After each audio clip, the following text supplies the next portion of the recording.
Bienvenue à l'actualité d'aujourd'hui. Vous pouvez trouver dans la description l'actualité traduite en tamoul et en anglais.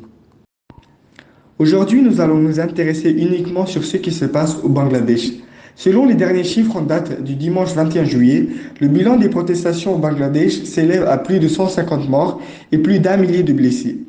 Voyons brièvement ce qui se passe au Bangladesh. Les protestations en cours concernent le système de quotas au Bangladesh, où les emplois gouvernementaux sont considérés comme stables.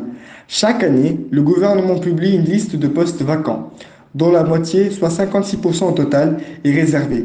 1% pour les personnes handicapées, 5% pour les minorités ethniques, 10% pour les femmes et 10% pour les habitants de régions sous-développées. De plus, une part importante de 30% est réservée aux combattants, ceux ayant contribué à la libération du Bangladesh du Pakistan en 1971 et à leurs descendants, c'est-à-dire leurs enfants et petits-enfants.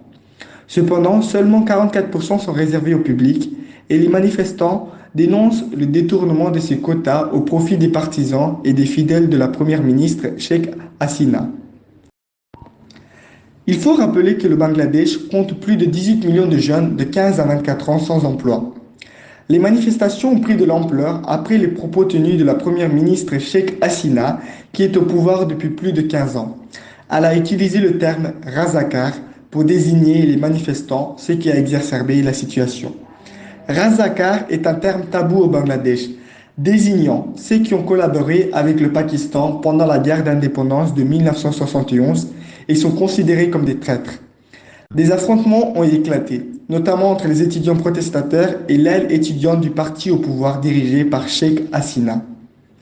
Selon les dernières informations, la Cour de justice a fortement réduit le nombre d'emplois réservés, notamment pour les enfants des combattants de la guerre d'indépendance de 1971.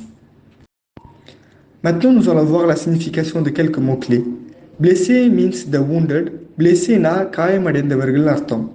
Mort means deaths. Mort na உயிரிழப்புகள் அர்த்தம்.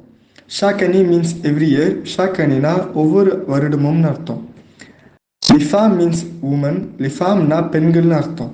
Descendant means descendants. Descendant na வாரிசுகள் அர்த்தம். Taboo means taboo. Taboo na விலக்கப்பட்டதுன்னு அர்த்தம் அல்லது சமூகத்தில் ஏற்றுக்கொள்ள முடியாத வார்த்தைன்னு அர்த்தம். Exacerbé means exacerbated. Exacerbéனா தீவிரமடைந்ததுன்னு அர்த்தம்.